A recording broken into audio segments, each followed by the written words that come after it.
here today. Thank you, Alan. Thank you, everyone, for being here today. As you know, this month last year, the love of my life, Carolyn, passed away. It was the most significant emotional event in my life. So to help me get over it, I still needed to not get over it, but to deal with it. I still needed to concentrate on what I could. And I discovered that Frederick Community College had a scholarship program. So I realized one of my daughters, Hope, went there to get her associate's degree. My granddaughter Kennedy went there to get her associate's degree. They both went on to college after that. So it made sense for me to reach out to the folks at FCC to create the scholarship in Carolyn's name. And then I realized how much women had impacted my personal life and my career. So I wanted to focus it towards women coming into the fire service. So they were nice enough to allow me to do that. So that's what the scholarship is about. The program today is free. There will be an interview. You're welcome to make a donation to the scholarship. That information's on the online. So when I wanted to do this way of raising funds, I realized how impactful women had been in my life. So I wanted to, again, give women the platform to share their lived experience in the fire service, identify where we presently are, and also hear from them their vision of where the fire service needs to be. Because I think the fire service, although there's more women in it now than ever before, we're still missing half of the population. One of the things that drove me to this was Ruth Bader Ginsburg was interviewed before she passed away. She was a Supreme Court justice, and she was asked how many women there needed to be on the court so the court could represent women, and she said 9. So I thought that was very creative and correct. If there's been 9 men on the court for all these years, why couldn't there be 9 women on the court? So that shows how our brains sometimes see things from our point of view. So that's why this program is about giving women the opportunity to have their say, for us to learn from them in terms of where the fire service needs to be. So it's about a scholarship. So I also told Steve ahead of time that for the rest of it, because this is going to be broadcast later too, so people can donate today or they can donate later.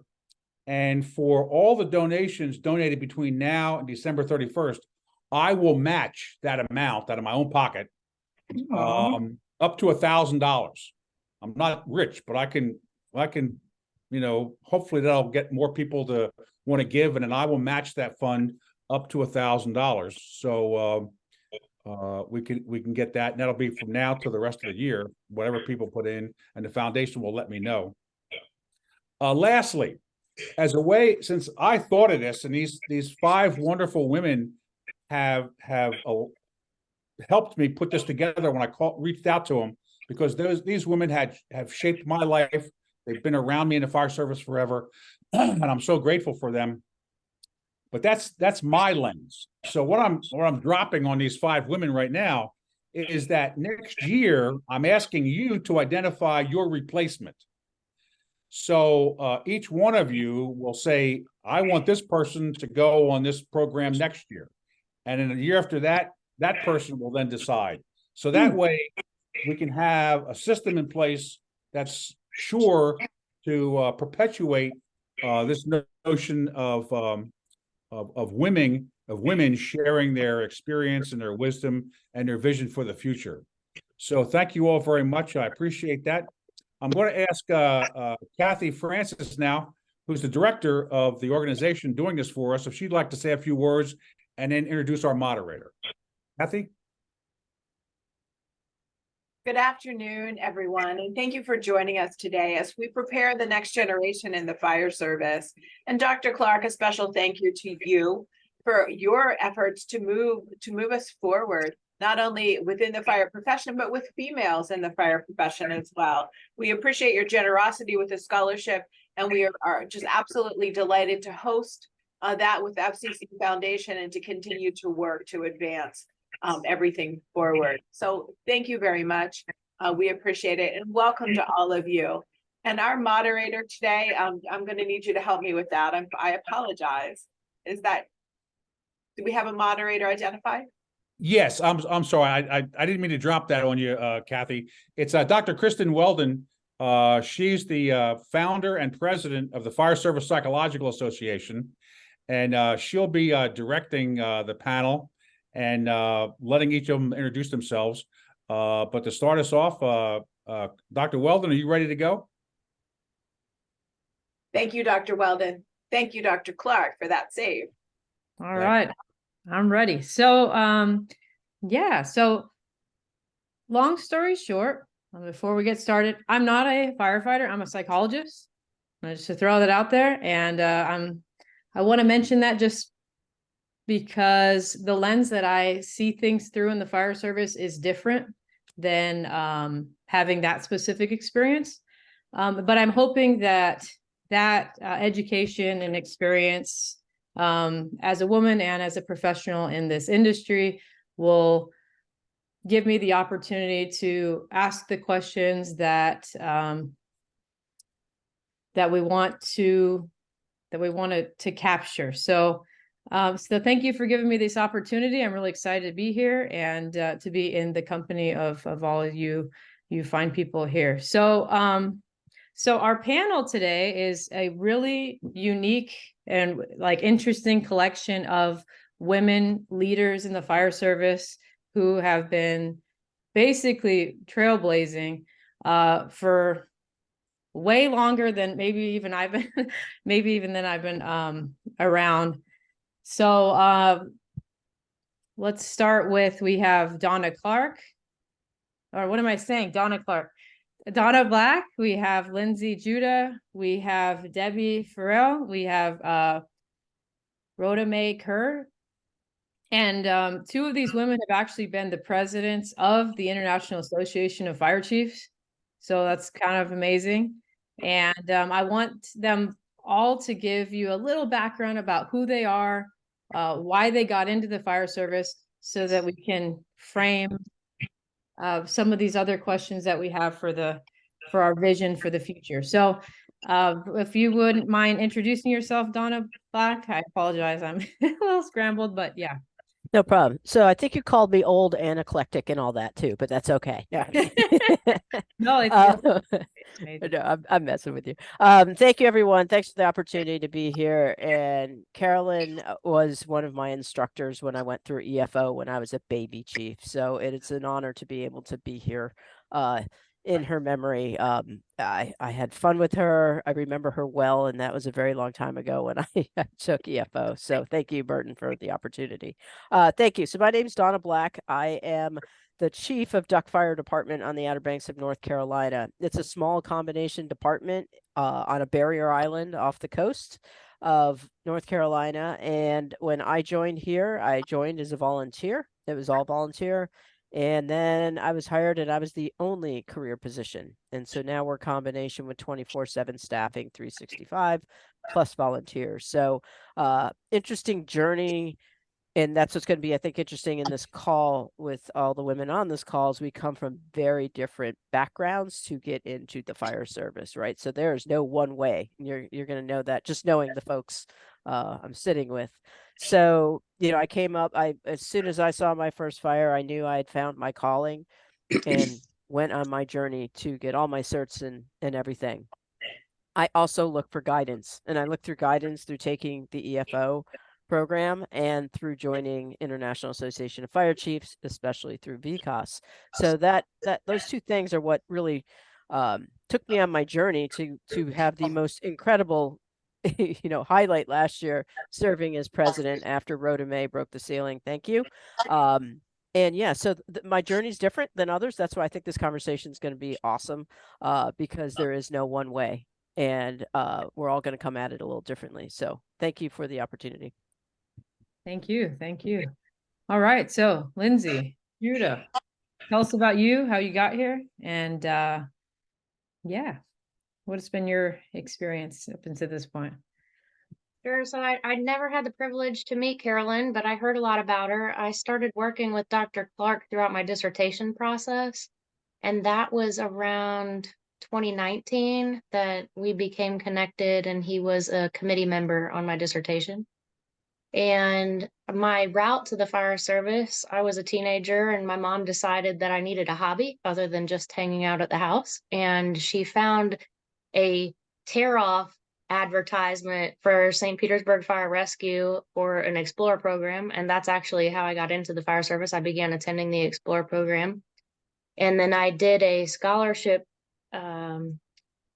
There are hours required for community service, and I did all of my hours at St. Pete Fire Rescue when I was a teenager, and then graduated from high school and had the scholarship to go toward an AA degree. So I currently serve as a fire and EMS consultant, and I previously served for 3 fire departments, ranging from 16 stations to 2 stations.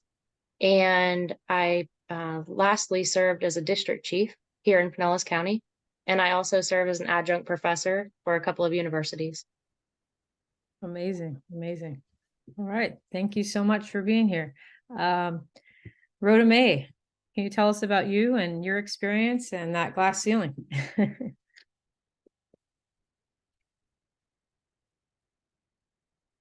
Uh-oh. So Rhoda May was having a little bit of audio tech trouble before, so if there's a little bit of a hitch here, I think she actually just joined again. So Okay, we'll circle back around. And Debbie, good to have you here, and tell us about you and your experience. Thank you very much. I am Debbie Fairall. I have been. Oh, hold on, we got the echo from Rhonda May. Alan, can you just mute her? yep, I've already. Thank you. Thank you we're so much, playing guys. Fun game. Sorry about that. Don't we love tech? It's awesome when it works great. So I apologize. I am Debbie Fairall. I've been in the volunteer fire service for over 31 years. I'm a registered nurse. My service in the Army Nurse Corps landed me here in the DMV area, and I have been volunteering with the Laurel Volunteer Fire Department in Prince George's County for the last 26 years. I'm also a holistic neurotransformative coach, and I help people heal from traumas of life and build resilience. I also have recently founded the Ripple of Change Foundation, which is a 501c3, and one of my most passionate campaign that we're doing right now, one of our most active campaigns, is affecting change in fire policy and service and bringing attention, awareness, and education so that we can end unnecessary firefighters' deaths. So I first started through my RN school. I just wanted to be in an ER. I always wanted to do emergency care. And they had an EMT class that was being offered on campus. And I quickly learned that not only do I like EMT, and that was wonderful, that would be my career, it would be what I do, to earn money. But then I started attending a couple of training classes and quickly worked my way up the ladder, one of 6 women to ever complete a smoke diver class in Niagara County.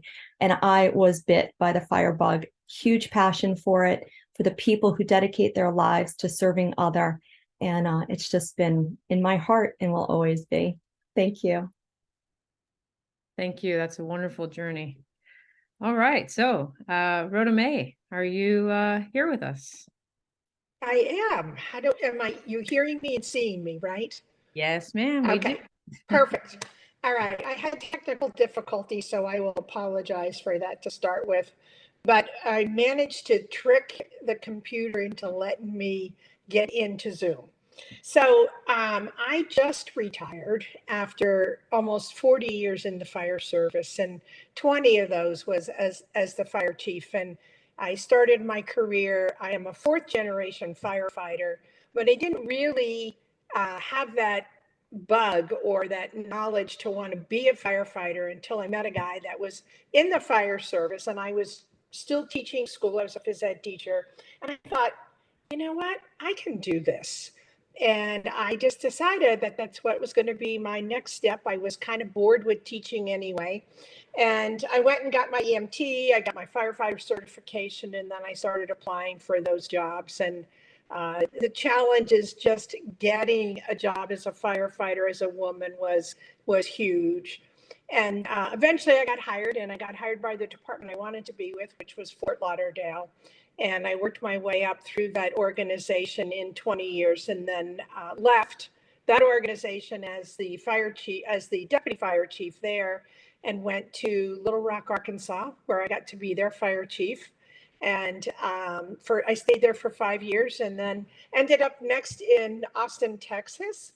And I stayed as their fire chief for 10 years, and then got to come back home to Fort Lauderdale, where it all began. And I closed my career out here as their fire chief. And I just retired in March after 5 years. And I have to say, I also, in that interim, I got to serve as the president of the International Association of Fire Chiefs. And Donna, thank you for following my plea that I not be the only or the last. And I'm just very proud to say too that we have another woman on the executive officer in the IAFC, and in a couple of years she will become the president as well. So there's change is happening, but kind of slowly, but it's happening. So I'm really pleased about that. And I'm always honored to have been one of the first, but I always say I don't want to be the last or the only. I'm glad that I had the opportunities and to open the door for others to follow. Amazing. Amazing. Well, yeah, thank you for sharing that.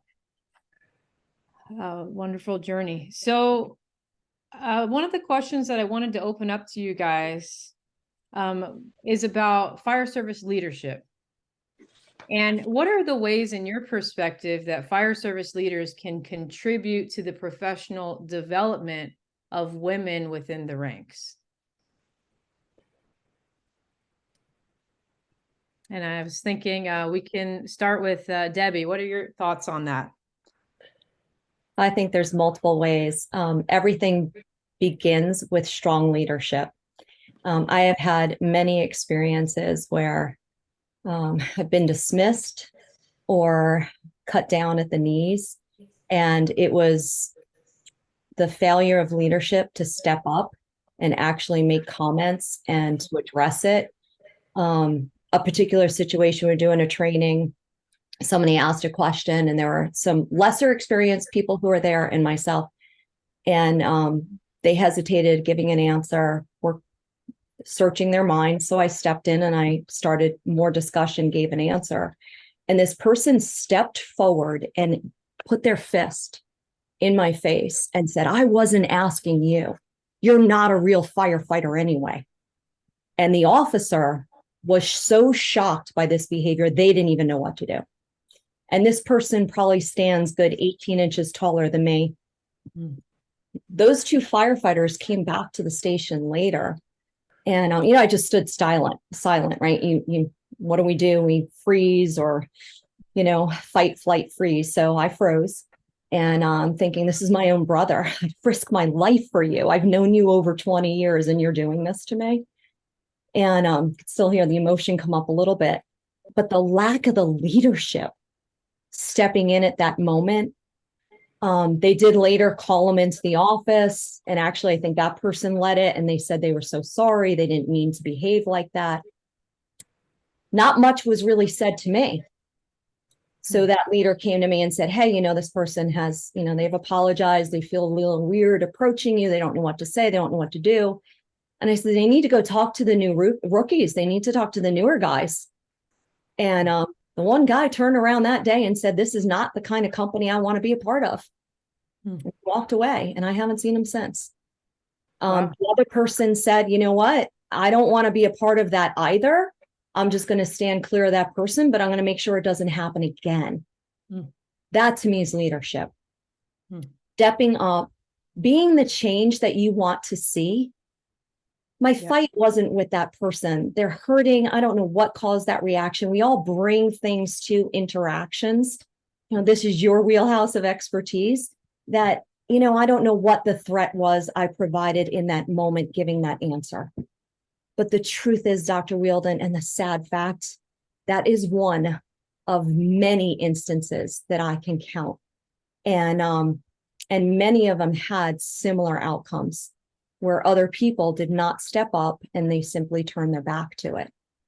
Yeah. But we're here today to be that change that we want to see, to bring to attention those things that need a little bit more awareness so we can discuss ways to empower people to overcome situations like that.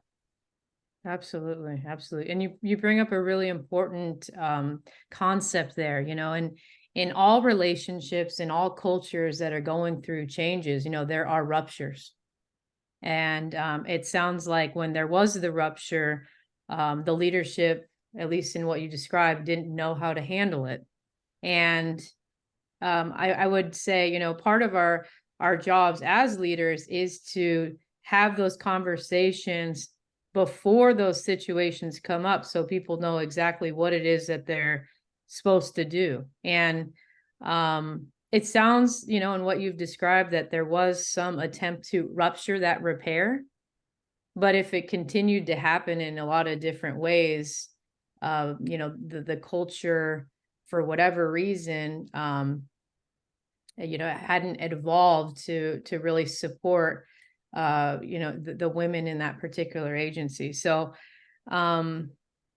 yeah, it sucks that you had to go through that. And unfortunately, you know, as a psychologist who's worked with women in the fire service and men in the fire service, I've seen behind the veil, so to speak, and I've gotten to observe like how harmful and hurtful those situations can be when the onus is put on the individual to figure out what to do, right? And part of my work with firefighter women has been these issues like you described, where someone's bringing something with them, whatever it is, isn't yours. It's not your stuff.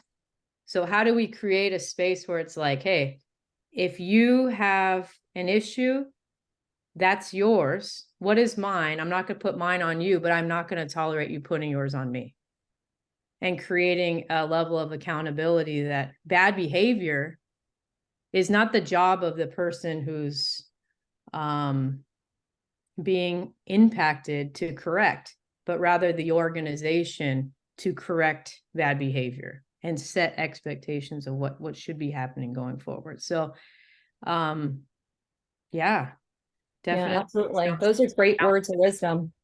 I would say the one pattern, if I could just add this value too, that I have seen, you know, through all of the different departments I belong to, starting out in New York, being there on Long Island, coming down to DMV area, was the questioning of my motive, you know, and I believe that a lot of that stemmed from, and because you're a female coming in. And when I think of other people in the fire service, you know, I'm interested to hear people's story. I'm interested to hear how it is they got started.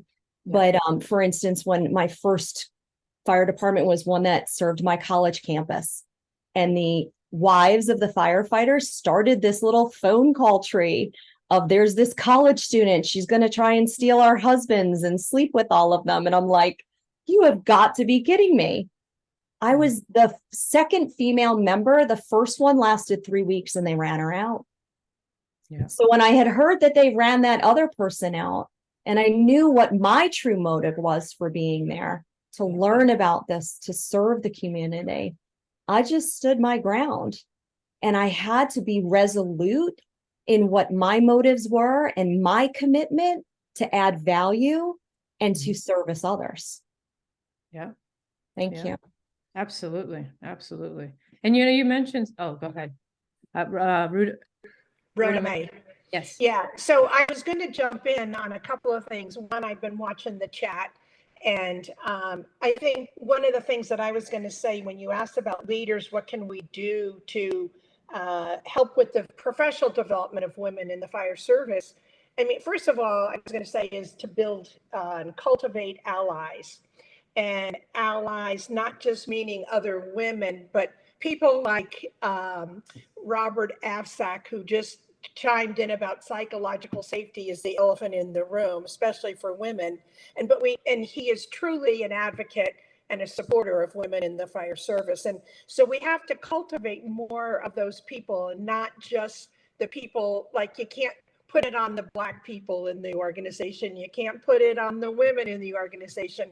It has to be a holistic approach. So I think, one way that we can help with that is cultivate those allies. And I think, ways to do that are being involved in organizations, or things like the International Association of Fire Chiefs, or even the IFF. They have a whole diversity committee or group, as does the IAFC.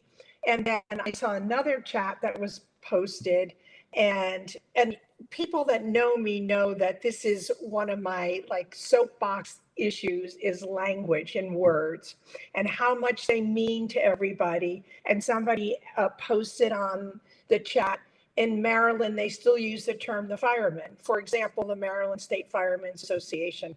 And that word does really, firemen, manning, manpower, all those things indicate that women aren't welcome. It's not inclusive language. So if we want to encourage women and we want to have more women in the fire service, there's so many things that we need to do from a physical, structural standpoint. But there's also the things that we need to do that are about how we talk about ourselves, and how we talk about others in the fire service, and make sure that it comes not only from the top, which is really important, but that it's holistic throughout the organization. But I just had a conversation with somebody the other day that said she's had women tell her that, and she's the Florida State Fire Marshal, so she's in charge of a whole firefighter organization right through the whole state. She said women tell them that they want to be called firemen.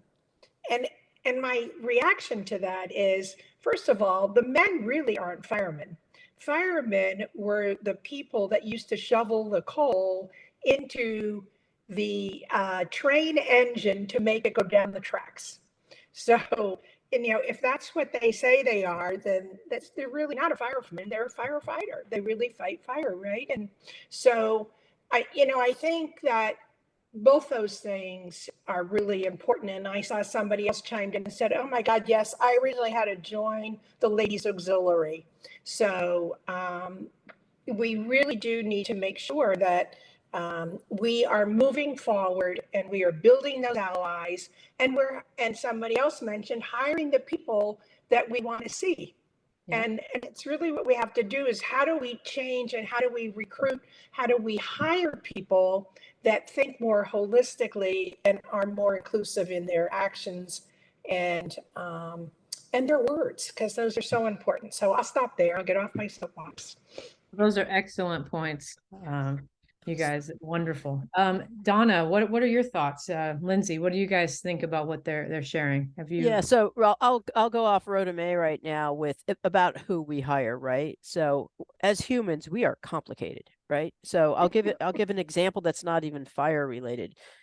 When you have a good friend lose someone close in a death, right? You can talk with them and be like, oh, so-and-so said the stupidest thing to me, like, well, they're in a better place, or they're this, or they're that. Like, we are awkward. And sometimes if we're not comfortable with what to say about a situation, I use death being one because I think some people don't know what to do. Others bring lots of food. It's an example we all can kind of relate to. So when you have an experience like Debbie said, how we know there's more, I know there's more allies out there. I think we can all say there's more allies out there, but they don't know how to help, right? Because it's awkward. And it doesn't have to be about something disparaging about women. It could be something to a peer that doesn't have an issue in general, but something happens and we don't always have the coping skills. Thank you, psychologists in the room. How do we better teach those skill sets so that we know better how to manage the people part of it? Because I think that's half our battle inside the firehouse, is we don't know how to help our peer, our colleague that is in an uncomfortable situation, because you're in your head like, well, if I say something, are they going to reach out to me? We can play that out. So I think we have to have I think we need and I hate to say training, but I think coping skills in general need to exist so we can better handle those Yeah. relationships. And obviously, and I'll let Lindsay pop in here so we can we have lots of good questions that I hope we could get to. Is you need supportive leadership. You just need supportive leadership that's going to allow opportunities for professional development as well as be an ally. But I think our people we care about within the fire service struggle with how to help others just because of the skill set piece. Thanks. Absolutely. That makes perfect sense. Lindsay, what are your thoughts? All right, I get the best position because I get to wrap up the ideas and amplify other people's messages. So, Chief Black, I hear you, and I think that it is so important that we're able to support personnel. And something that stood out to me when I was considering this question about increasing professional development opportunities, while the question specific to women, I'd say that any minority, all personnel it could apply to is, you know, I've had females, black males, white males tell me they feel shafted. They have opportunities that they feel are just snatched from them, and or they never got the opportunity to participate in something. And this can come from people holding grudges, you know, that they have an interaction when they're firefighters, one promotes up and then someone holds something over their head over years. And it's very unhealthy. I am not a psychologist, but I value psychology. I read as much as I possibly can to be more informed. And I think that one thing that leaders in the fire service can do is ensure that people have opportunities.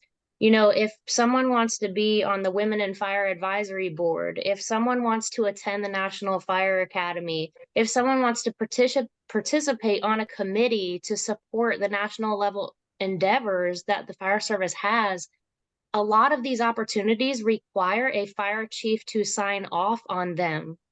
That is a pinch point, in my opinion, that disallows opportunities for people that maybe the fire chief doesn't want to have sitting in those rooms. And so I think that if we're coming up with different mechanisms to include others, the organizations themselves may have to reconsider their vetting process. I'm not suggesting that fire chiefs shouldn't be, you know, a part of that decision making, but if there are individuals that need scholarship opportunities and they have to have a letter of support from someone that doesn't support them, they're never going to apply, or they're just going to be shut down if they do, and a target will be on their back, and it's very unfortunate. I do agree with the fireman conversation. I have had women specifically tell me they would be preferred to be called fireman. I do not understand that. My response to individuals that want to be called fireman is, listen, if I walked around here calling everybody fire lady, would you think that's crazy? Well, we're not all fire ladies. We're not all firemen. We're firefighters. It's gender neutral. And I think that we need to really be cognizant of that gender conversation too, because there are a lot of people that are coming into the industry that hopefully we can capture their talent, but not if they're not included, not if they don't have a sense of belonging. They will go find something else to do with their time. So those are my thoughts on professional development. Yeah, no, that makes perfect sense. Absolutely. So my next question for you guys is, in your opinion, and I want you to think of this in a very general way, you know, national level, if you will, what keeps the fire service from becoming a demographic reflection of the communities it serves?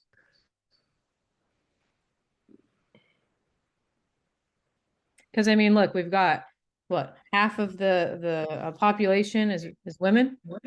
What's the actual statistic nationally of women in the fire service? Percent. And what does that look like with comparison to law enforcement? What does that look like with comparison to military? It's very different. And the fire service is a very small representation. So what do you think are the barriers that keep the fire service from becoming this demographic reflection of the community? So I Dr. think, Wheldon. yeah, I think Andrea wants to say something, and then I'll. Hi, my name is Andrea Bentley, and I'm a captain with San Bernardino County, and I'm the chairperson of the Women's Fire Alliance. Thank you for having me first and foremost. I'm not sure if you've ever heard of Chief Heather Marquez. She's in Alameda County up north. She taught at the National Fire Academy, and I think her point on this is fantastic. There's an equalizer for police. There's an equalizer for military. There's weapons. So it's not always just your physical brute strength that you have to use in your profession. They have an equalizer there. So I think that's one component of why we have a lower percentage nationally than some of these other career fields. Okay, yeah, that's definitely probably a variable. Absolutely. What are you gonna say, Chief Black? Yeah, I'll go and then you guys can throw things at me when I'm done saying what I'm about to say. So part of it is, do we have a realistic expectation? Do we think it should be 50%? Because it's not going to be 50%, right? So what is the realistic expectation of 17. that? What'd you say? 17%? 17%. 17%. And So that's that what came out from a study that was done. Okay. Thank you. I didn't know the statistics. So it's managing expectations too, right? And then the other piece, we have 33,000 fire departments, and when we throw out 4%, do we have all the data? Because I know in volunteer world or in combination world, my community is reflected in my fire department, which would not make a great DEI study just because my community is what my community is, right? So, there's a lot of factors that go into saying that big thing. What I think our challenge is, I'm going to get it out. It's probably all 5 questions, but I need to say it. I think we need to look at how we recruit totally differently. I think we're not realistic in general. I think that we need to really look at what we're doing. What does it mean to be a firefighter today? There's absolutely places that have to do way more than other places, but I don't think we've done the work. We're depending on what we've done in the past. We're stuck in, we've always done it this way. And I think we have to manage that expectation. Like, how do we really know we couldn't be better about reflecting our communities? Because I don't think we're doing the work on the other side either. Then there's workplace culture too, but a little rambly, but I hope that makes sense. I do think there's a managing expectations piece to that question.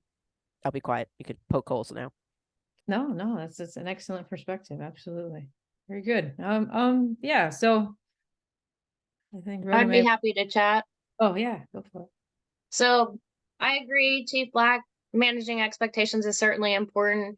I do think that a part of our challenge will be corrected if retention is successful. We, as women in the fire service, can engage other women that may be a great fit for the fire service, but if firefighters that are women do not believe that it would be healthy for them to join the organizations, they're not going to go out and sponsor. So I'll speak to Andrea's point. So Chief Marquez wrote a Naval Postgraduate School thesis, and it's called A Working Fire: Recruitment and Retention of Females in the Fire Service. And she does speak a lot to the managing expectations piece. One of the things that she did speak about is equalizer. She spoke at the EFO Leadership Symposium this past year. Phenomenal presentation. I think she's traveled around to other places to be able to share that same information. And then I would say, Chief Black, another thing that you've mentioned, reconsidering how we operate. Sometimes we may need, and this probably has a psychology background, we may need to put all the pieces on the table and just toss them up like a deck of cards and let's rethink. And I think that goes back to a book by Adam Grant. It's called Think Again, that we can do so much more if we reconsider our approaches and things that we've never considered before. And I'll tell you, sometimes, if leaders in the fire service draw lines in the sand and say, we will never do that. Wow. We may, have to put our foot in our mouth at some point, because we never know what we have to consider at some point. There are agencies that I know that have had long lists of people to want to join their organization, and now they're just hoping that they have enough applicants to fill vacancies. It's a different environment. And so I think that along those same lines, especially with recruitment and hiring, we need to be very cognizant to use validated testing processes when we are putting people through hiring processes. We also, I'll share an experience that I had. So I participated on a promotional assessment for an agency, Valdosta Fire Department, and the assistant chief at the time, he's now the fire chief, Brian Boutwell, sat us all down. This was around 2015, and he had us before we participated in the process. And I've participated in a lot of promotional assessment assessor positions. He had us sit down and review a PowerPoint presentation that covered all the bias that we may go through in our minds when we're going through the process of testing folks. And I just thought that was so professional. And I have tried to share that even with agencies that I've worked for, you know, please consider using this information. I actually got the presentation from the chief and he said, you know, you're welcome to use it, but we have to be aware of our bias and make sure that it's not influencing our decisions when it comes down to hiring people. And I really want to believe that we have a standard, and the standard is not different for females. The standard should not be twice as difficult for females or any other minority for that matter. That's all I have. I like that. That makes a lot of sense. Definitely. All right. Debbie, what are your thoughts? I have a lot of thoughts on it. And I don't want to come off from the point that I'm a woman and you need to accept me. I have felt all through everything I've ever done that I needed to prove that I was capable. Maybe sometimes more so for myself than for other people. But, you know, also coming from a military background, I also see that there's common sense. There are differences between the physiology of man and a woman. There just are. And when we look at, say, military, you mentioned police department, let's break it down even more. What about special forces in the military? There's only one female Navy SEAL. I mean, can we just be honest? How practical is it for a woman to be on a combat mission and experience cramps? I mean, like, what do you do with this? There are barriers that our bodies do sometimes put up for us, even when we can prove a physicality. So my expertise in the fire service is much faster, like crawling through a building, than being 5 foot and reaching up and, you know, pulling a ceiling. Knowing and understanding what our own limitations are, and then finding where we can apply the skill set that we have, I think are crucial. And I don't want to come off from that mindset of we need to force our way in. I believe it's absolutely crucial because I don't care about the gender of the person next to me. I care about their capability. If I get into trouble, can they help me out? Can I help them out? Are we able to complete the job together as a team? And I hear about how we decrease the standards that on the test so that more people will be able to pass the exam. Is that the right way to go? I don't believe that it is. I think that what we need to do is focus on getting the training to the people who have the heart and the passion to do it, and assist them in finding the skill set that serves them within that specialty, within that field. Interesting. Okay. Yeah, that's definitely an interesting perspective. Rhoda, what are your thoughts? Uh-oh, I don't hear anything. No, I got to get off on mute. I always try to make sure I mute, so when I think a thought out loud, it doesn't broadcast to everybody. You know, there's so many comments that have been made, and, you know, I think that there's so much, and I think you're right in some ways, like we have to manage, and it started with Donna saying we have to manage expectations, you know, and somebody commented in the chat section about we're hiring people and we, you know, recruit with this firefighters, right? And all the great action and, you know, all the adrenaline rush. But what percentage of departments, first of all, I think about 98% of metro departments are fire-based EMS. And then if you look at those departments and you say, what are your percentages of responses? And generally speaking, somewhere between 78 to 80, maybe 2% of the responses are medical or other. And the rest, this very small amount, are actually structure fires. And not that they're not important, and not that it's not important that we be firefighter capable, but maybe we're marketing ourselves in a different way. And, we talk about branding and marketing, and people go, well, that's just for, corporate world or business, but it's really not. The fire service needs to market and brand themselves in a much more inclusive way. And you see some of it, and then in other cases you don't. I mean, I can tell you, if you go back and you look at trade show floor of the trade show at some big conference, FDIC or any of those, women are not even looked at all the time as women firefighters, but they'll put women on the floor to draw the men firefighters to their booth, and they'll put women on the floor in little skimpy tops or Hooter-like outfits, or and that's not the way that we should be. We're marginalized in that regard, and whether they're women firefighters or not, it marginalizes women when they're portrayed in that manner. So I think that, we have to look at how we market, how we brand, and how we manage our expectations. And are they realistic? How do we provide the services, and have cross-trained firefighter medics, and yet you still make sure that everybody is able to provide the service the community expects from us. And I was on a council for a number of years, and it talked about the critical infrastructure and how we manage that.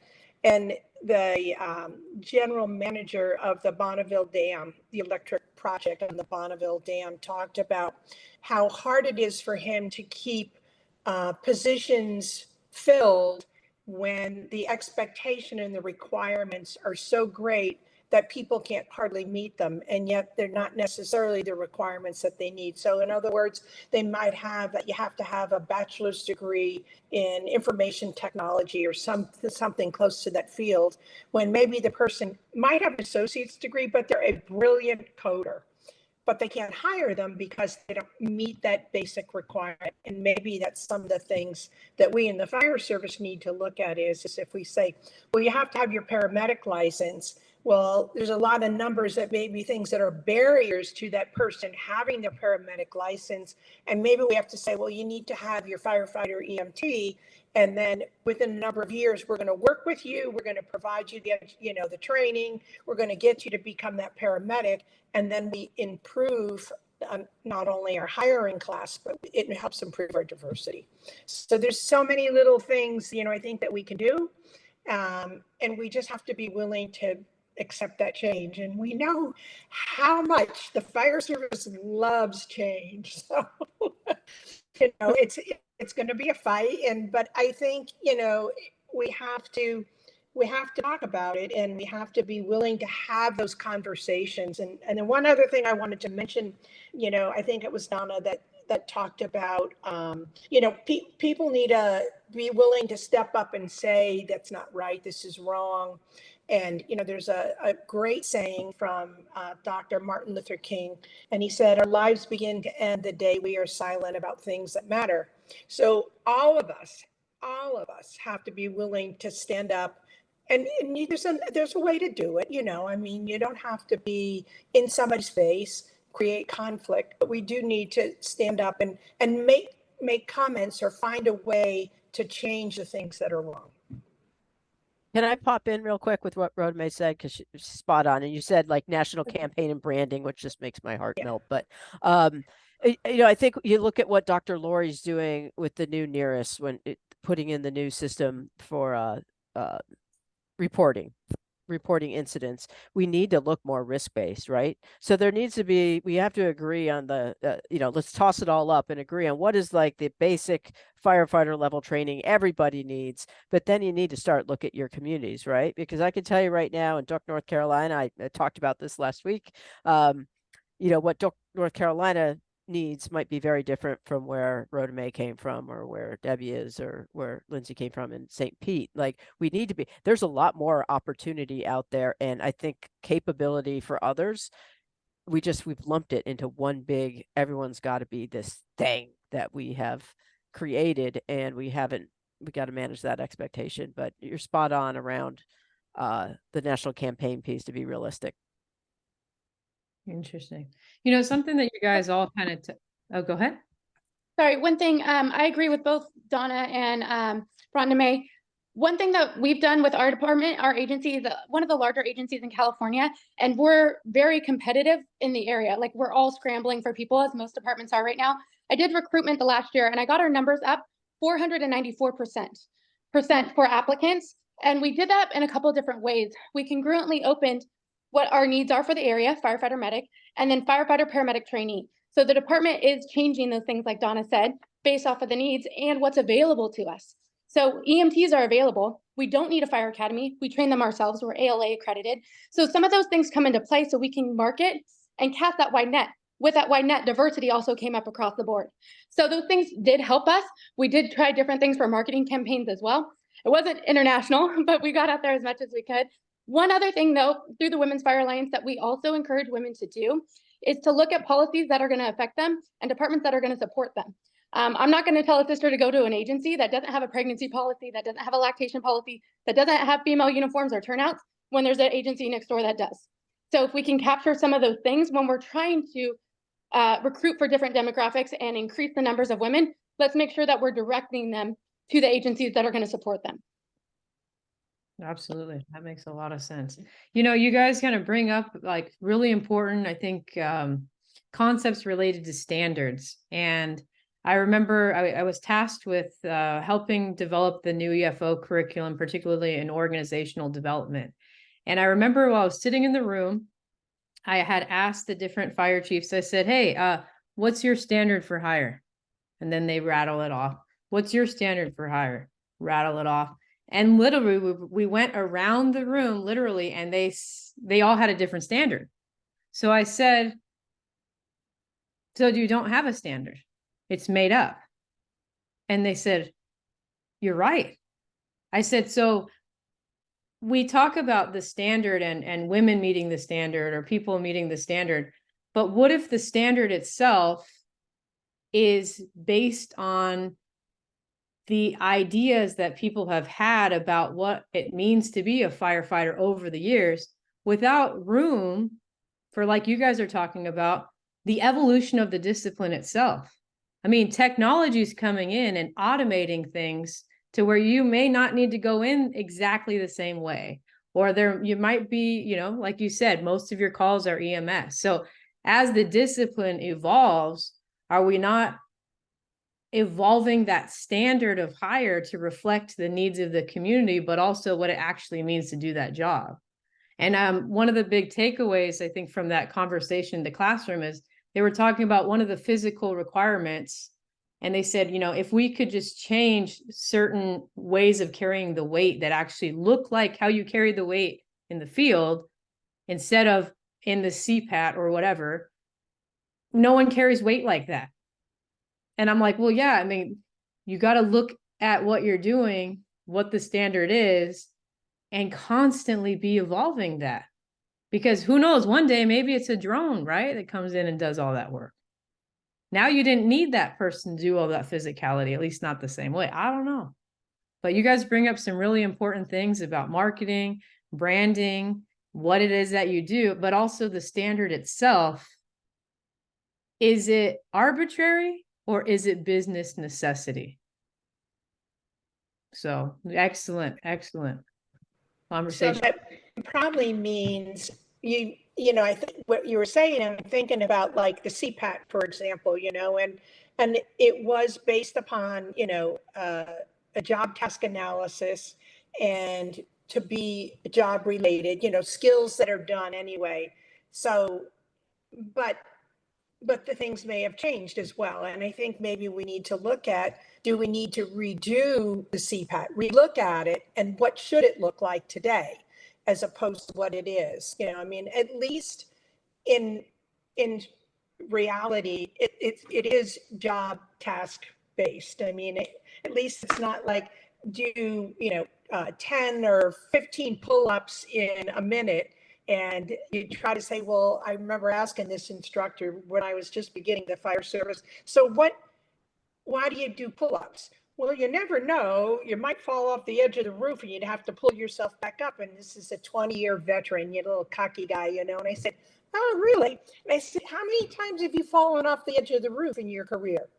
So I think we need to look at what we're doing now as to, is the CPAT still relevant? And is that a barrier? And yes, sometimes it is a barrier. And somebody mentioned the Austin Fire Department, they do this thing called Firepower, and they bring people in like months ahead of time, and they actually train and work with people on how to be successful with the CPAT. Because many of us know that it's not necessarily brute strength, but it's also technique, so that women can be successful, but they have to be taught how to be successful.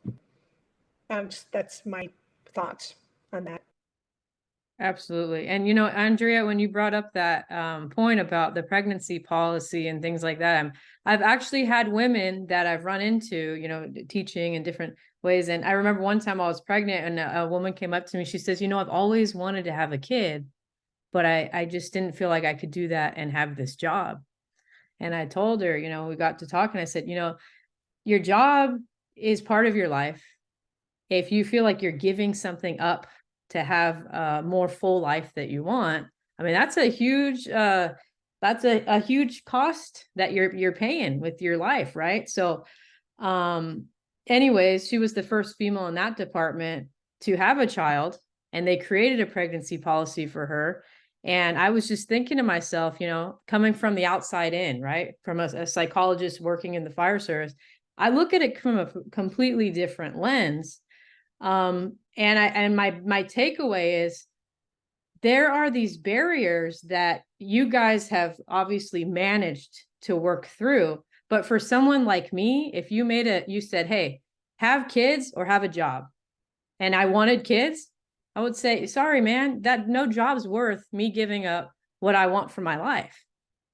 And, I would sit there in these classes with the EFO students and say, I've gone to, what do they call it? After the fire season, they have these parties and we're sitting around in a circle with a fire pit and they're all talking. And I've heard the conversations about women who shouldn't be there.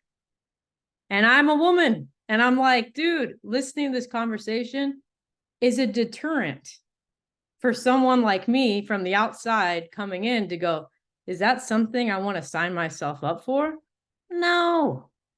So I think sometimes until, like, if you think of the random person who's coming from the outside looking in, like you guys have mentioned, these barriers aren't just, hey, here's the fire service. What can you do to prove that you want to be here? But you have to think of what makes me, as a person on the outside, a woman, want to join that club.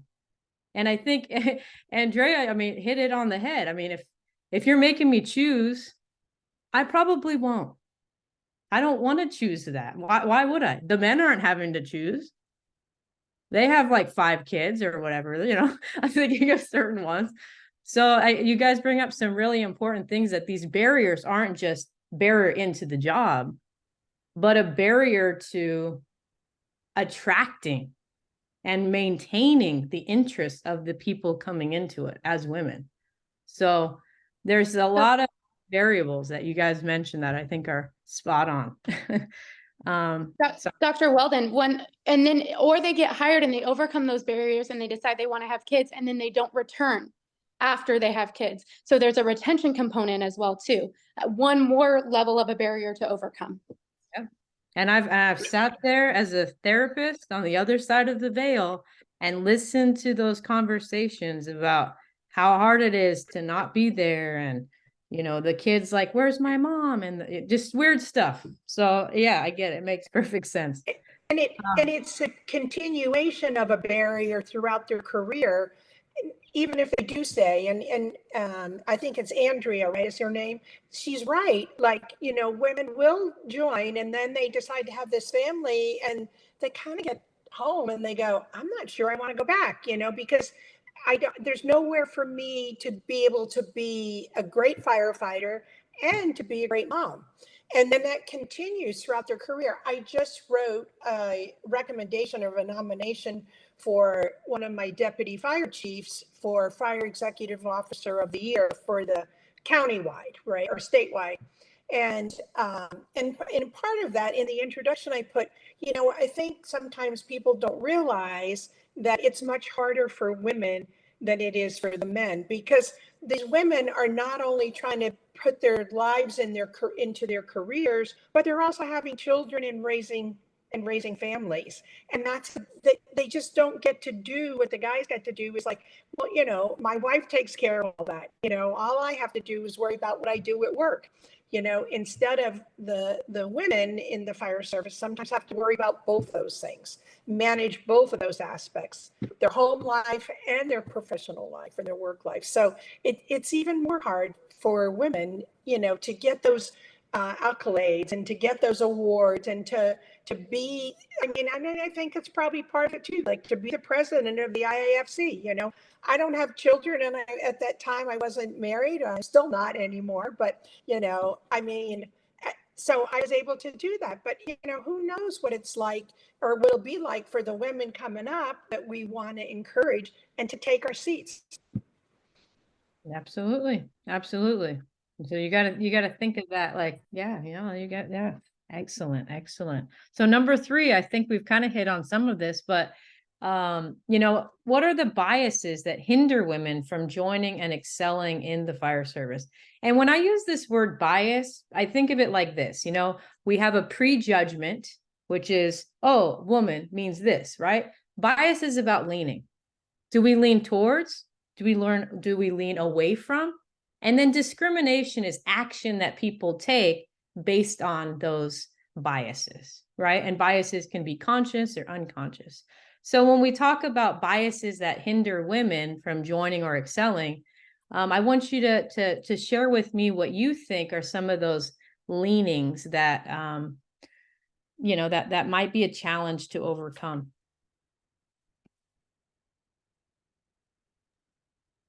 I'd love to jump in on this one if that's okay. Absolutely. Absolutely. So for me, I felt as though I had to give up my femininity. You know, as a psychologist, you've probably already heard the term about female energy, masculine energy, and it's not necessarily gender related, right? It's just more about what are the different gifts and the energy that you're bringing into the moment. And expanding even more on what we had started to discuss, you know, or finished discussing just before that, is I was the first female firefighter proven capable on the fire ground in a volunteer house that also got pregnant. And then they watched me give birth. And being in a volunteer house can be very different than career, in the sense that much more family oriented. You're there all the time. My husband is also a firefighter in this station. So we were always there. It was our passion. We were constantly there. So I'm there with the baby. Like many of those other volunteers were there with their fathers when they were younger. But the reaction of me being there holding the baby versus dad bringing in their son, who they were going to have shadow them and train to be a man one day and maybe step into their boots, was very different based on what they shared with me. People would walk into a room and say, "You're not feeding them, are you?" And it's like, oh, for God's sakes, no, I'm just holding her. It's okay. They've grown past that. They have. But I do want to point out, this was not unique just to my firehouse. I worked as an emergency room nurse through that whole time too. And not to be TMI, I did breastfeed my children. And when I had to say to the charge nurse, I just need 10 minutes, she's like, oh God, again? One time in 12 hours, and the space set up for me was that public restroom that the homeless man had just come out of. Right? So this is just society. And I feel as though it's that reflection of society and the problems that we have in not maybe recognizing there are special circumstances and ways to support people. The first person in the world to have a child, for God's sakes. Why was it such a big deal? And the idea of always, like I said earlier, having to prove my capability. If I've already got the certificate, if I've done the training, why do I have to then demonstrate it on the fire ground every single time when I have already done that, met the expectation, got the t-shirt and the certificate to prove it? My male counterparts did not face that. Showing up for a shift, coming by to serve, it wasn't, well, what's your experience? What have you already done? It was accepted that they were capable. And I felt in many cases, it was just having to be more outgoing, maybe a little bit louder, maybe a little bit more proving. So when we talk about some of those biases coming in, all those different factors, what can we do to support women? Why not physical fitness programs that address, maybe the upper body and the muscularity for women in upper body? The strength is just not quite there as it is for men. So why can't we target and support women? And these are some exercises that will support you and provide more of an equal ground when you need to do this task. And, Chief Rhoda May was talking about the CPAT. It's tough. I passed it. It took me a long time to prepare for it. And it was hard as hell. And I was in my 40s when I did it. What about maintaining that standard your entire career? It's not a one-time thing. We have careers that are 20, 30, 40, 50 years. Are we still able to perform at that same level?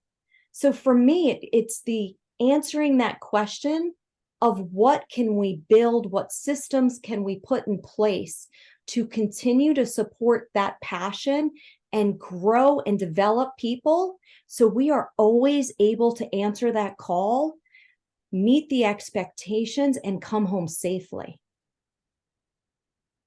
I want to, just hearing you say some of those things, Debbie, as you were saying that, I'm thinking, what are some of the solutions to some of these problems, particularly with trying to have children and, do all the things? And like, you're right, how do I do all these things and still keep my career? But, I'm sitting here thinking, and this is like probably heresy, but, maybe it's time to get rid of 24-hour shifts or 48-hour shifts. I mean, people are doing things now, like I think there's departments in California that are working like 72-hour shifts. And I mean, that's absolutely ridiculous, first of all, for a lot of reasons, but it would be a deterrent, I think, for a lot of women, because they go, I mean, how do I get home and take care of my family? Or how do, or my husband can't pick up the load for 48 hours or whoever. So, I mean, maybe we have to look at how we are organized, So I'll just throw that out there and say no more. I agree, Chief. And this is where it all starts, is having those conversations. And I really appreciate everybody hearing me out and understanding those stories, putting yourself in that same situation, and maybe adding the empathy and compassion to the people that you're leading and understanding what they're going through if you haven't experienced yourself. And oh my God, I give all of you credit for being here and listening, because this is where it starts, is first that awareness, and now what action can we take to make the right change at the right time? It was something that you mentioned that I thought was important to bring up too, is, when people have such strong reactions to something, I think of emotions as your body's way of telling you something's important. So when I meet someone and they have such a strong reaction to me, I recognize that on some level, it comes from something I represent to that person, right? Like I've literally had people come up to me and say, hey, you're a psychologist. Can you read minds? Or oh, hey, if I talk to you and someone sees me, what are they going to say? And so there's all these very strong feelings that people have, and those feelings are telling them something's important. So if they're having a strong reaction to a woman in that firehouse or in that station, what is the projection, if you will, that a woman being there, like, what does it mean to them? Why is that so significant? And if you peel back the layers on that, sometimes it's like, hey, I have this idea, like you mentioned, I went with my dad to the station. I learned how to be a man here. This is how I've attached my identity to this concept of masculinity. And if there is a woman here, well, then it's messed up this thing, because it's not that masculine if a woman's doing it. So there becomes this projection in this person's mind about what all these things mean. And then they respond to people almost like objects in the environment that are reflections of their own insecurities. So in a way, there's sometimes where people feel like they need to give up what is feminine to fit in. And it's a task. I mean, I remember even going into the fire department, and mind you, I'm a psychologist, right? You would think that some of these rules don't apply to me, but people would say, do not wear a skirt here, even though the skirt's like to my knees, right? You don't want the guys to look at you this way or look at you whatever way. And it was like, I needed to become this thing to make everyone else comfortable. And I would say, no, I'm not going to do that.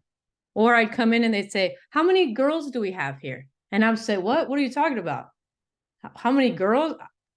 I was like, that is so strange. I'm a woman. I wouldn't call you a boy. How many boys we have in here? Where are the boys at? Oh, we got the women and the boys. Like, and just even bringing these things to their awareness that were culturally inherent was almost like, whoa, that's weird. And I'm like, dude, that is weird. I'm a doctor. I just came from a prison. No one calls me a girl. That's weird. Why are you doing that? And they got it. It was like a click. And they never did that again. So it sometimes these things, like, we take them on and we go, you know what? I got to prove this. I got to prove this. But we're really proving ourselves against a standard that isn't a psychological standard that isn't real. It's made up.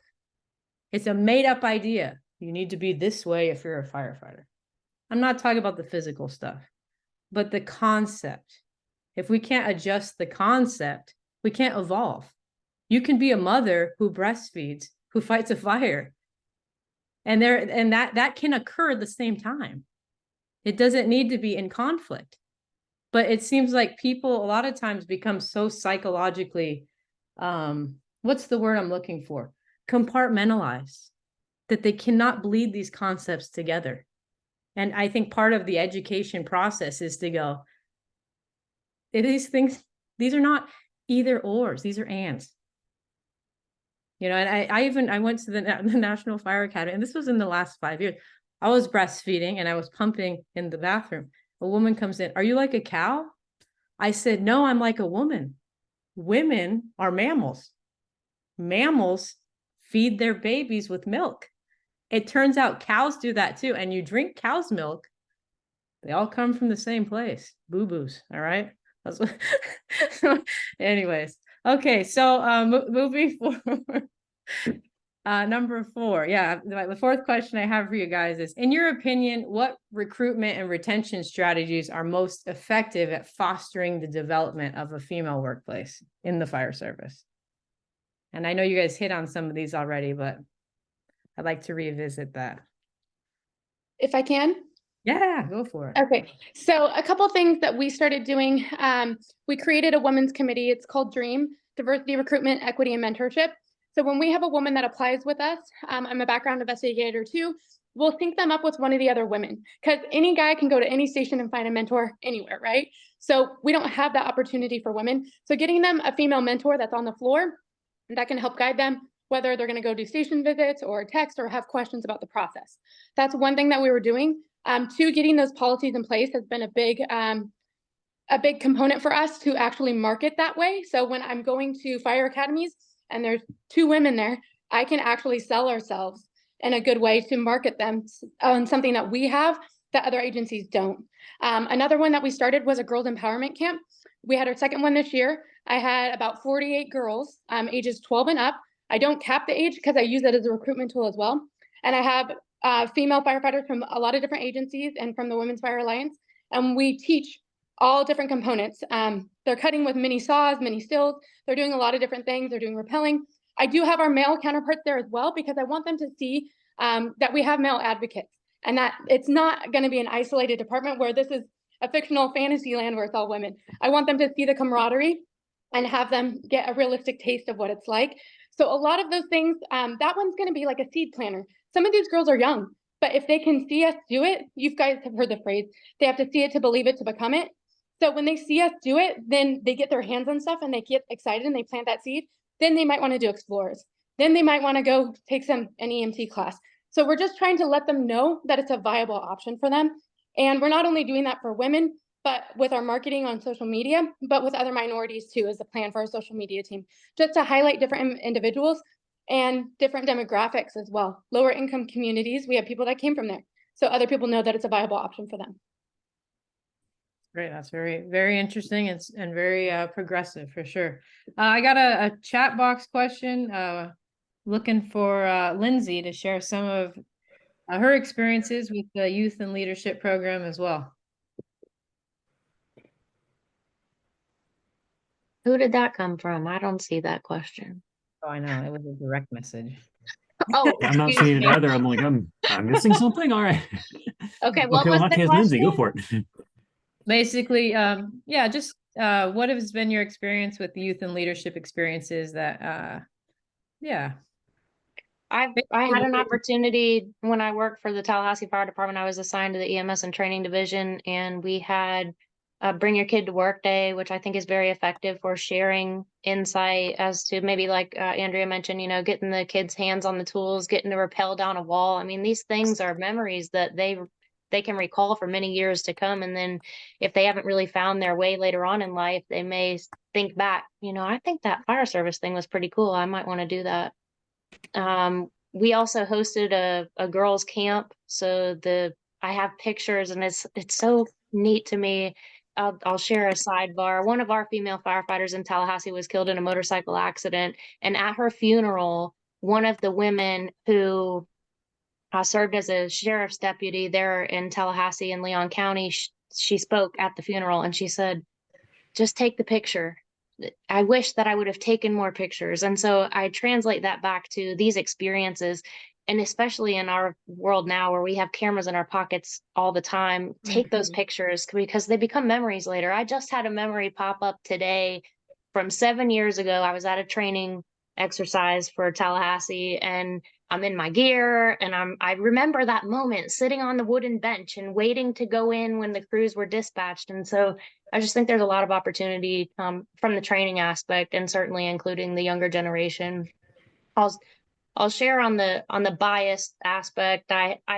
You'll see a theme here. I have some books that I grabbed when we first started speaking because Dr. Clark mentioned RBG and I had her book sitting on my nightstand. So I have this book here. It's How Good People Fight Bias, The Person You Mean to Be by Dolly Chu. And the book references pathways and gateways. So the gateways are the people entering the industry. The pathways are the successes that they're able to accomplish throughout their career in this case.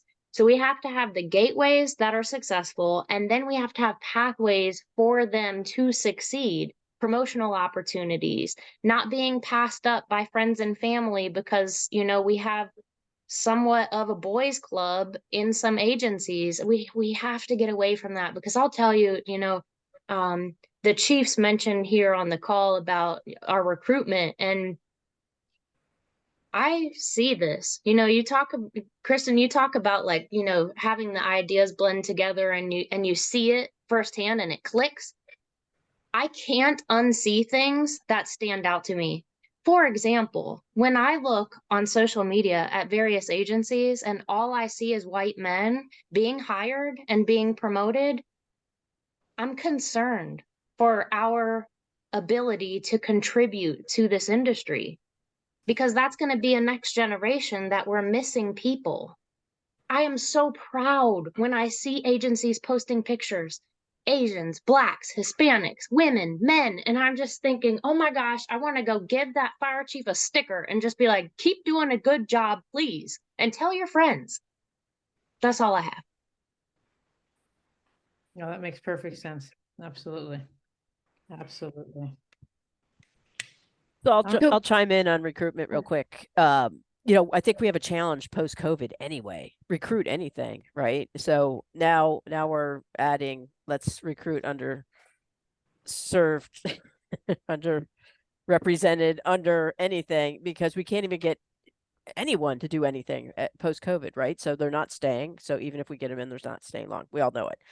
So I do think we have new challenges, but we got to start early because people don't know what they want. I have 2 nieces and a nephew in their 20s, and they don't know what they want to do, right? They're struggling to figure out what they should do because they feel pressure. They have to find their forever job, and none of them are going to have their forever job. I can tell them right now, they're going to have 3 about when they'll happen. So I do think we have to look at it differently. And I love Lindsay. I don't remember the book. Please email me the book about, tossing it all in the air and doing it again, because when we look at recruiting for anything, I think we have to pay attention to that. And then the fire service is its own challenge. As far as retaining, I think people don't know what they don't know. So a lot of the, Debbie, I'm listening to you and your stories, and I look at my journey. I didn't have a lot of barriers in my journey. So I'm like, well, why didn't I have the same barriers that maybe Debbie did or Lindsay did or Rhoda May did? And I'm like, why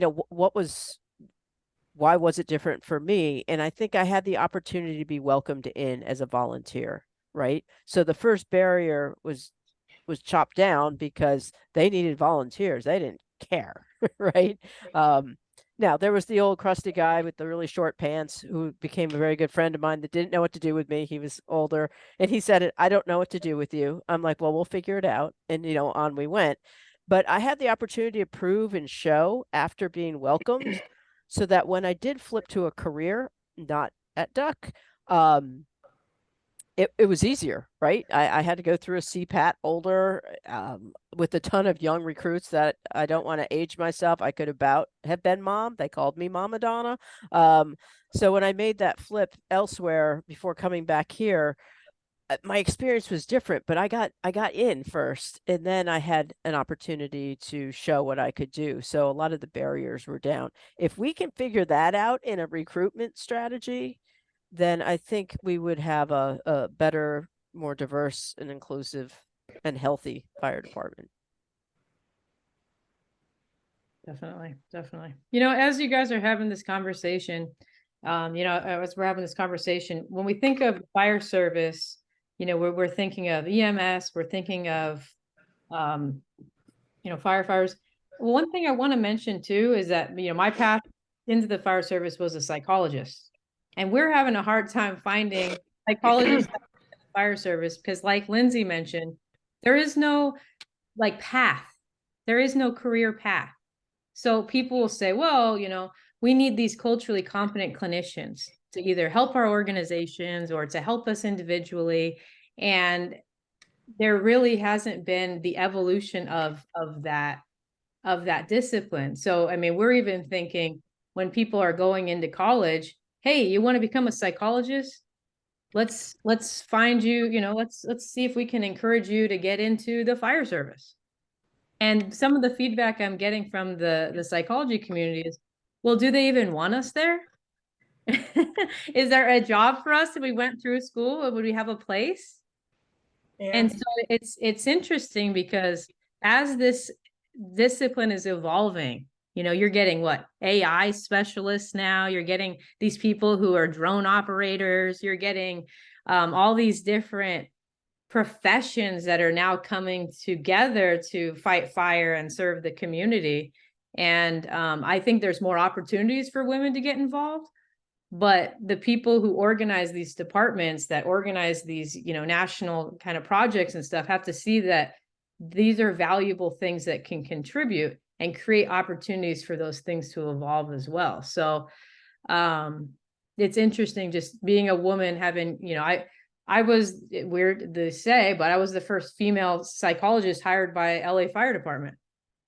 That was the craziest thing. It had so many challenges. And I remember, yeah. So I think as you guys are mentioning this, these barriers that women experience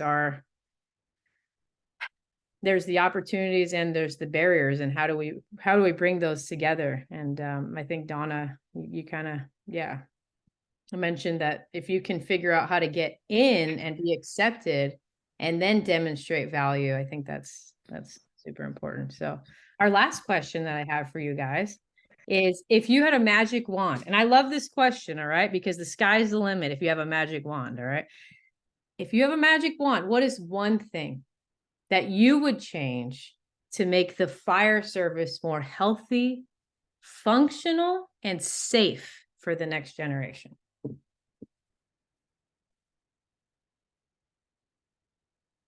What do you got? What do you got? I'll go first. I'm going to throw it out there because I actually want to make this happen, and I've already had a conversation. If I could, it's a magic wand, so it could be anything I want, right? Absolutely. Okay. You got everything. This is crazy. All right. I would create a class on saving yourself that's required by everyone, right? Okay. Put it in maybe first year of middle school. We can pick the age. Let's not waste time. But have a class that basically touches on public safety things, but also how to save yourself, whether it be CPR to 2 ways out to everything, and basically expose everyone to public safety very young to help themselves. But then it's equal, like boys are in there, girls are in there, appropriate term, and they're working together in a classroom setting to learn about all the things that's required to save yourself that others go out and do. And it exposes them. And also, there's not enough of us to go around, right? We know with disasters and things like that. So if we can make ourselves more savable, but we need to get them when they're impressionable. So I would have a class that exposes them, that also helps them. And I think that would help everyone. That's my crazy idea. And I know this is recorded. I like it. I think that's great.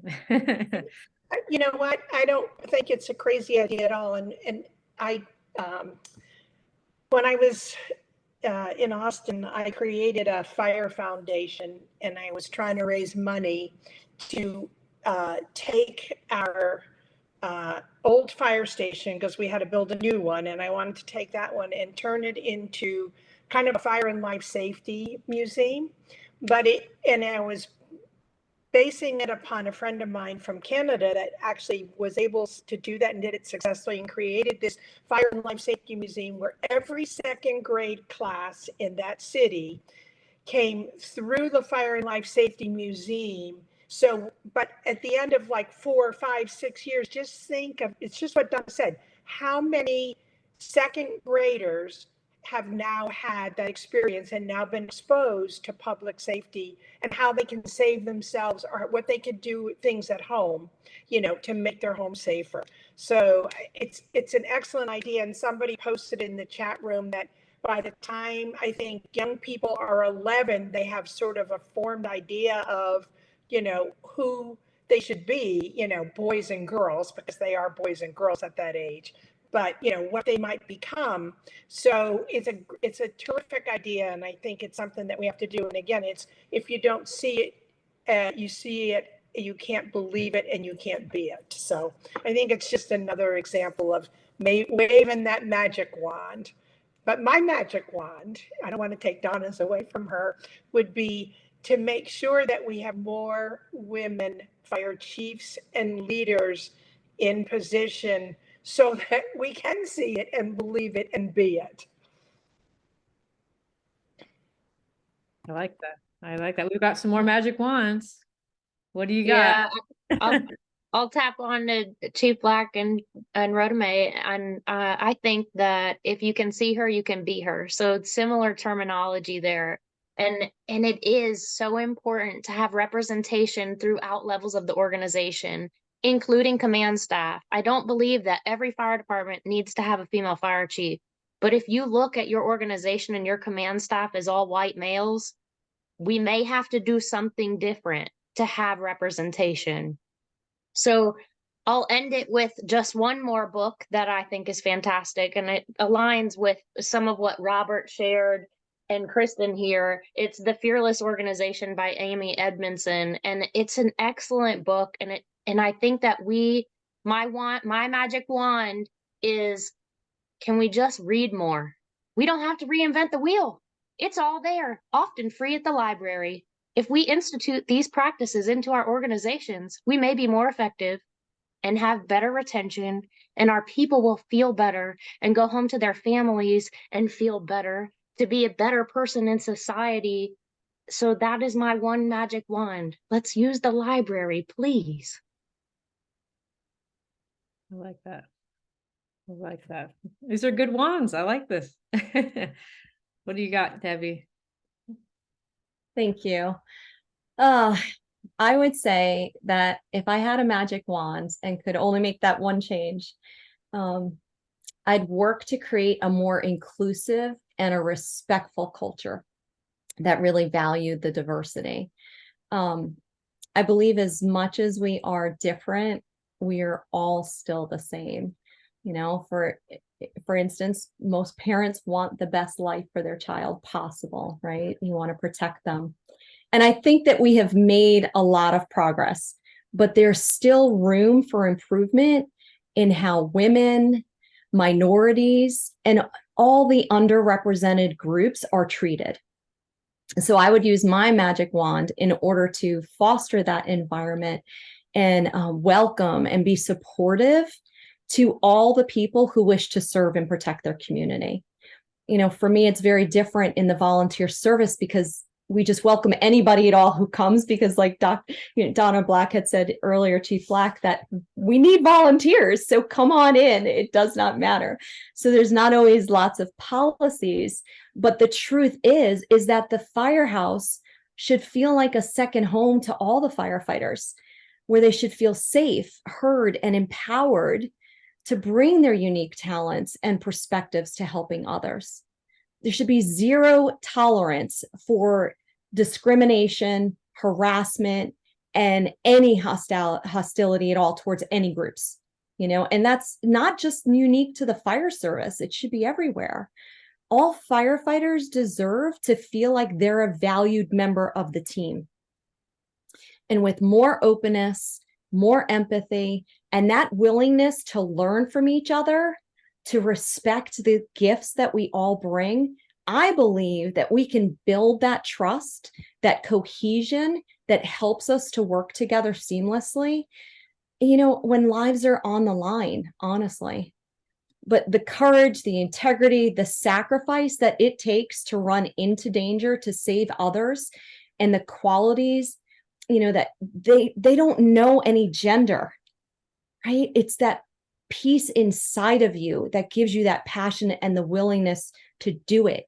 It's not because of your gender, your ethnicity, or your background. But if we continue to judge one another only by the content of our character and our actions, then I think that the fire service will truly embody some of the highest ideals of service and start to evolve. And we can begin to set the example for all the other professions that are out there. We should leave behind the preconceived prejudices, make room for those who want to share our passion and this calling. I think that with the camaraderie, the respect, the open arms that we can extend, the valuable discussions we're having like this today, that foundation is actually laid for the fire service to thrive for generations to come.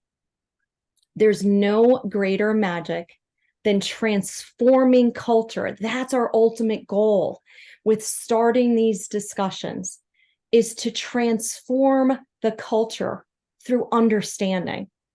And I know it was wordy and it's just all from my heart. I really appreciate you listening, but that would be my dream, not just for the fire service, but for the future for the future that we leave behind to all of those who come behind us. Thank you. Thank you guys for your passion, your commitment, and yeah, I can definitely feel it, and it's amazing. It's amazing.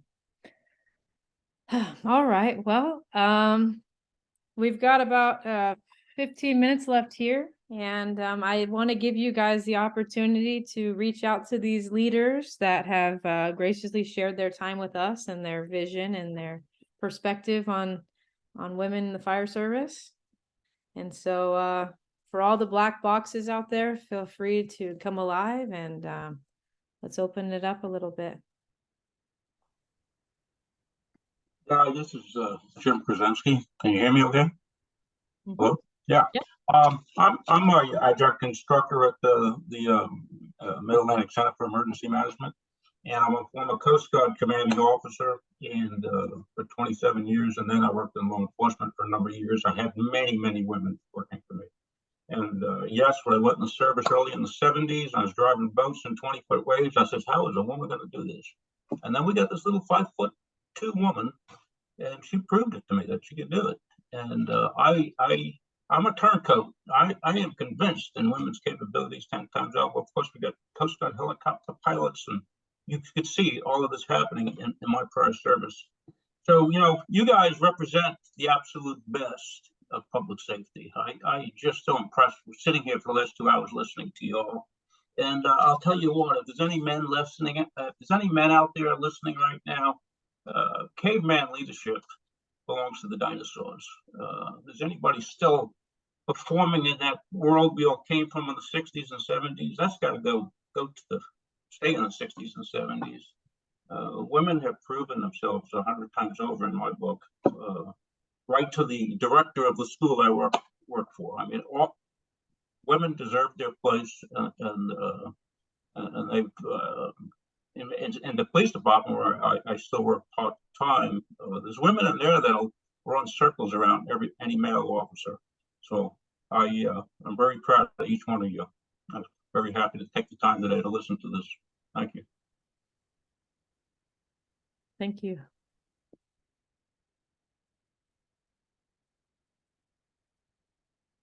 Hey, Andrew, are you on the call? Holter? Yes, I am here. Hey, you're an IO psychologist, right? Yes. I don't know that we have enough time to explain what that is. No, but you know, when I see another psychologist, I see you. I see you. Just want to give you a shout out. Thank you. I see you all too. And the struggle is real, even for the allies in the room who are trying to change that culture with you. But we have to kind of keep fighting the good fight. Yeah, definitely. Yeah, I in a short version of IO psychologist, just give you the skinny version of what I've been looking at some of your posts and things online, and you know, there's psychologists that will actually come in and they'll do assessments on the organization, and they'll get a feel for the psychological climate and the culture, right? So culture produces climate. You feel if something's warm, you feel if something's cold, you feel the climate. And so we talk about psychological safety, and we talk about changing culture, and you know, sometimes going in and having someone ask the people on the ground, hey, how do you feel about working here? What are the challenges you're facing? You know, what are some of the areas that can be improved? Or, hey, what's the data look like the last, you know, 6 times you've done a promotional exam, you produce this particular outcome, you know, with your demographics. Like, why is that? And you have someone who isn't in the organization, who has a commitment to the organization as a consultant, but who maybe can see it from the outside in, almost like a marriage counselor, right? You go in and you're like, hey, well, you know, what's working, what's not working, and giving organizations the opportunity to kind of peel back some of those layers. That's my skinny version of IO psychology, Andrew. I hope I did a good job with that. That was lovely.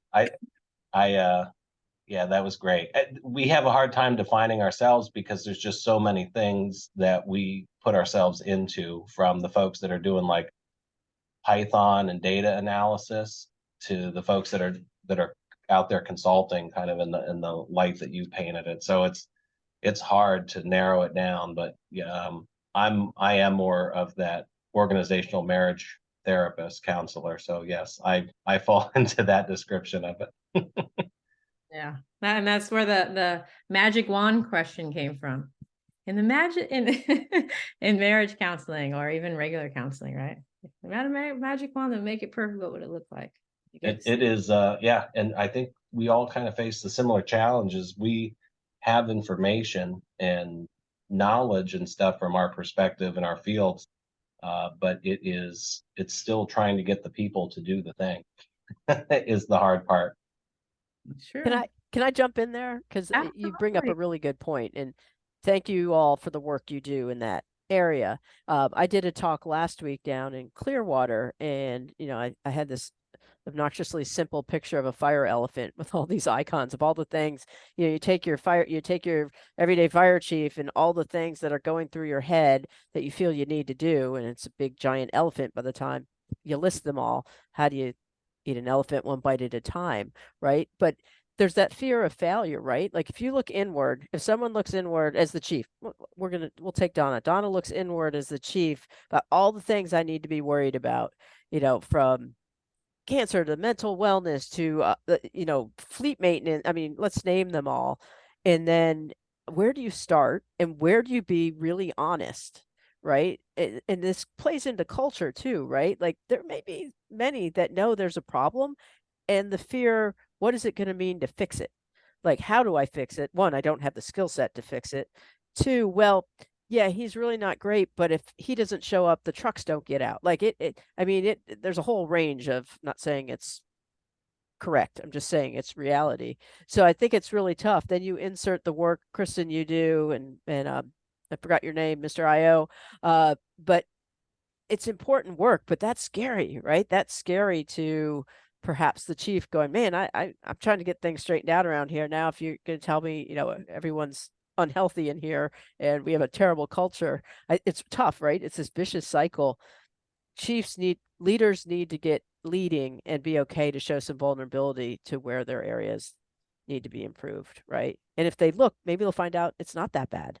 These are the things. They'll find their focus areas that maybe can move a needle. But it's so hard having this discussion for 2 hours and we talk solutions. And I think Rhoda May said it, because we didn't get here overnight. And where does everyone start? But these conversations help hopefully move a needle. But I do appreciate the work you do, because I think, and I've talked to Kristen some, I think it's the last place we tend to go, because it's difficult, because I think people are overwhelmed. Thanks. Yeah. Thanks for the minute. No, that makes thank you for that, and that super well said. And I want to jump in on the psychologist. I was really fortunate enough to be chief of Austin Fire Department for 10 years. And before I got there, they had a wellness fitness initiative. They were one of the 10 original cities that participated in that. And it's a very holistic program, and it did include behavioral health. And we always had, the whole time I was there, and they still do, have a psychologist on staff. And he's a tremendous benefit to the organization, and very helpful to me as the chief when we were trying to look at hiring practices and what do we do and all those kind of things. So I truly appreciate it, and I totally agree that more departments should have them. So I was, always pleased that I could keep that program going. Is it Mark Cruz? Yeah. Yeah. Yes, it was. Yeah. He has a lot of data on sleep and shift change also. Yes. And I think that's going to continue to be a very important topic for us to address for our mental well-being of personnel. Yeah.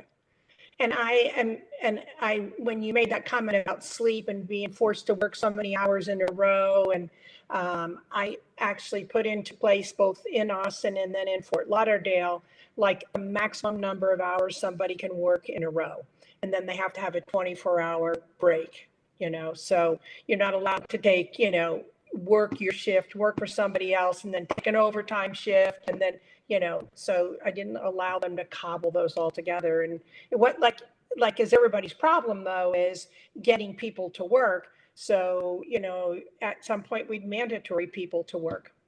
It's the way it goes, So Yeah. anyway. And to Chief's Black point, I think there's so much opportunity for fire chiefs to succeed if they surround themselves with invested people that are engaged and driven for performance within the organization. Not to be intimidated by strong people on your team, but to have people that you can delegate those committees or those efforts to help succeed, so that the chief doesn't feel like they have the elephant all by themselves. That's unreasonable at any size organization, volunteer, combination, or career. I just think it's so important that we step back, be inclusive, realize that there are people that you're surrounded by that may have talents you aren't even aware of. Yeah, for me, if you want to know my magic wand, okay, I'm making it small. Okay, it's not going to solve all the problems in the world. I can't even think that big. But in my small little thing, I want the profession of psychology to invest in the fire service. I want these communities to get married, make little baby fire psychologists that will be there to serve the community in 5, 10, 15, 20, 30 years.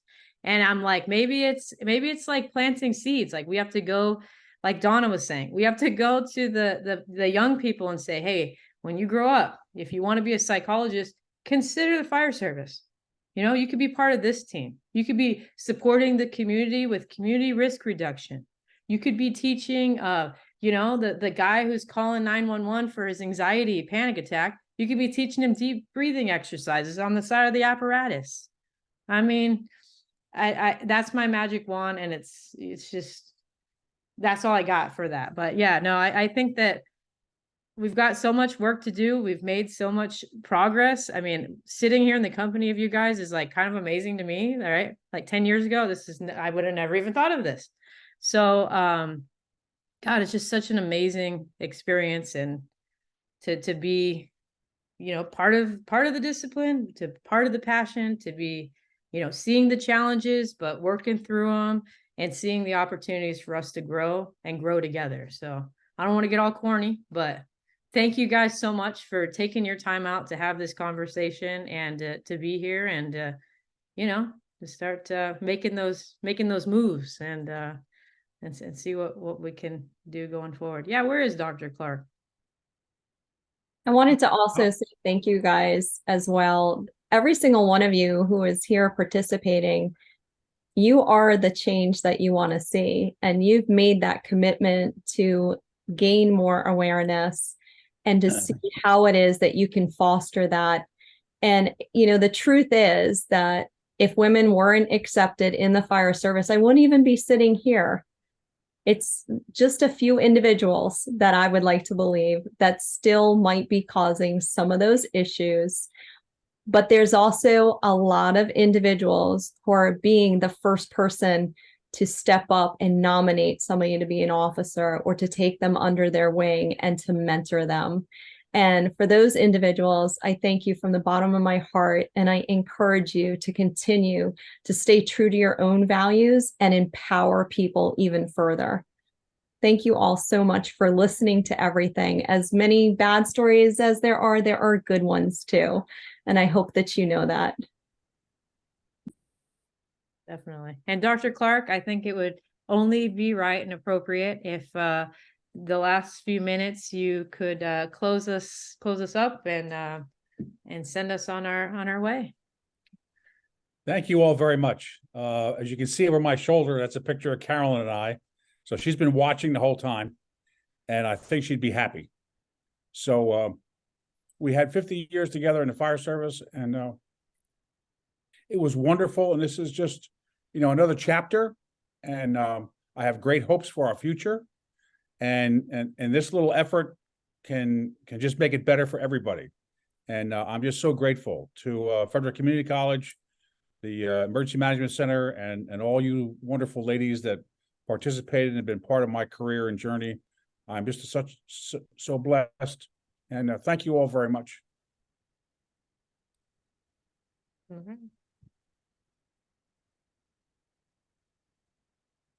Awesome. Well, on the tech side of things, thank you everybody on the MACEM side for sticking around and for being a part of this. All I'm doing at this point is echoing what everybody else has said and doing it worse. So I'm going to hit the not record button now. If you want to hang around and talk to people, as long as people's videos are here, feel free, but we will be closing shop. So thank you for your time. And I just have a quick question. I know that